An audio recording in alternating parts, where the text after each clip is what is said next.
ಈ ಒಂದು ಕರ್ನಾಟಕ ಸಾಮಾಜಿಕ ನ್ಯಾಯಪರ ವಕೀಲರ ವೇದಿಕೆ ಈ ಒಂದು ನಮ್ಮ ರಾಜ್ಯದಲ್ಲಿ ಪ್ರಪ್ರಥಮವಾಗಿ ಕೋಟೆಯನಾಡು ಚಿತ್ರದುರ್ಗದಲ್ಲಿ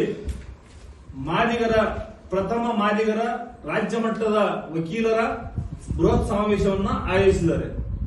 ಹೀಗಾಗಿ ನಾವು ಈ ಒಂದು ಸಿಂಧನೂರು ತಾಲೂಕಿನಿಂದ ಸುಮಾರು 25ರಿಂದ 30 ಜನ ವಕೀಲರು, ಮಾದಿಗ ವಕೀಲರು ಈ ಒಂದು ಕಾರ್ಯಕ್ರಮದಲ್ಲಿ ಭಾಗವಹಿಸಲು ನಾವು ತಯಾರಿಯನ್ನು ಮಾಡಿಕೊಂಡಿದ್ದೇವೆ. ಅದೇ ರೀತಿಯಾಗಿ ನಮ್ಮ ಇನ್ನೊಬ್ಬ ಮಿತ್ರರಾಗಿರ್ತಕ್ಕಂಥ ಹಿರಿಯರಾಗಿರ್ತಕ್ಕಂಥ ಬಾಲಸ್ವಾಮಿ ವಕೀಲರು ಕೂಡ ಇದ್ರ ಬಗ್ಗೆ ಮಾತಾಡ್ತಾರೆ.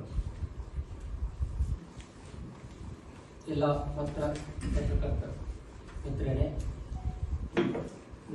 ನಾಳೆ ದಿನಾಂಕ 14/12/2024 ಒಳ ಮೀಸಲಾತಿ ಹೋರಾಟ ಜಾರಿಗೊಳಿಸುವುದರ ಕುರಿತು ವಕೀಲರ ಬೆಂಬಲ ಏನು ಸೂಚಿಸುವುದರ ಸಲುವಾಗಿ ಮತ್ತೆ ವಕೀಲರು ಒಗ್ಗಟ್ಟನ್ನು ತೋರಿಸುವುದರ ಸಲುವಾಗಿ ಈ ಕೂಡಲೇ ತಕ್ಷಣ ಸುಪ್ರೀಂ ಕೋರ್ಟ್ ಆದೇಶದಂತೆ ಒಳ ಮೀಸಲಾತಿಯನ್ನ ರಾಜ್ಯಗಳು ಜಾರಿಗೊಳಿಸುವುದರ ಸಲುವಾಗಿ ವಕೀಲರೆಲ್ಲರೂ ನಾವು ಸೇರ್ತಾ ಇದ್ದೀವಿ ಚಿತ್ರದುರ್ಗದಲ್ಲಿ.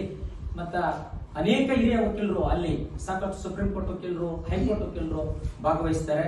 ಅದೇ ರೀತಿ ನಾವು ಸಹ ಇಲ್ಲಿದ್ದ ಸಿಂಧನೂರಿನಿಂದ ಸುಮಾರು ವಕೀಲರು, ನಾವು ಸುಮಾರು ಒಂದು 25ರಿಂದ 30 ಮಂದಿ ವಕೀಲರು ಸಮಾವೇಶದಲ್ಲಿ ಭಾಗವಹಿಸ್ತಾ ಇದ್ದೀವಿ. ಈ ಒಳ ಮೀಸಲಾತಿ ಉದ್ದೇಶ ಇಷ್ಟೇ, ಸಮಾಜದ ಕಟ್ಟಕಡೆಯ ವ್ಯಕ್ತಿಗೆ ಮೀಸಲಾತಿಯ ಸೌಲಭ್ಯ ದೊರೆಯಬೇಕೆಂಬುದೇ ಈ ಒಳ ಮೀಸಲಾತಿಯ ಉದ್ದೇಶ. ಎಷ್ಟೋ ಮಂದಿ ಮೀಸಲಾತಿ ಅಂತಂದ್ರೆ ಅದು ಯಾರೋ ಒಬ್ರು ಮೇಲ್ವರ್ಗದವರು ಅಥವಾ ಸ್ಪರ್ಶ ಜಾತಿಯವರು ಅದನ್ನ ಅನುಭವಿಸ್ತಾ ಇದ್ದಾರೆ. ಸಾಕಷ್ಟು ಅನೇಕ ಅಸ್ಪೃಶ್ಯ ಜಾತಿಗಳು ಆ ಮೀಸಲಾತಿಯಿಂದ ಅತ್ಯಂತ ದುರ್ಬಲದಲ್ಲಿ ಅಂತವ್ರನ್ನ ಸಮಾಜದ ಮುಖ್ಯವಾಹಿನಿಗೆ ತರೋದೇ ಈ ಒಳ ಮೀಸಲಾತಿಯ ಉದ್ದೇಶ.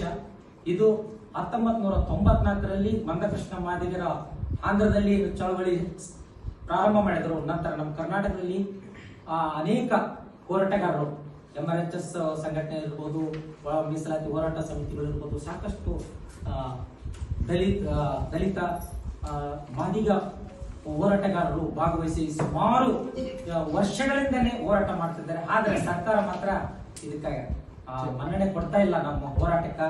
ಅದಕ್ಕಾಗಿ ನಮ್ಮ ವಕೀಲರೆಲ್ಲರೂ ಸಂಪೂರ್ಣವಾಗಿ ಇದೇನು ಒಳ ಮೀಸಲಾತಿ ಹೋರಾಟಕ್ಕೆ ನಾವು ಭಾಗವಹಿಸಿ ಬೃಹತ್ ಸಮಾವೇಶವನ್ನು ಯಶಸ್ವಿಗೊಳಿಸಲು ನಾವು ಪಾಲ್ಗೊಳ್ತಾ ಇದ್ದೀವಿ. ಅದೇ ರೀತಿಯಾಗಿ ನಮ್ಮ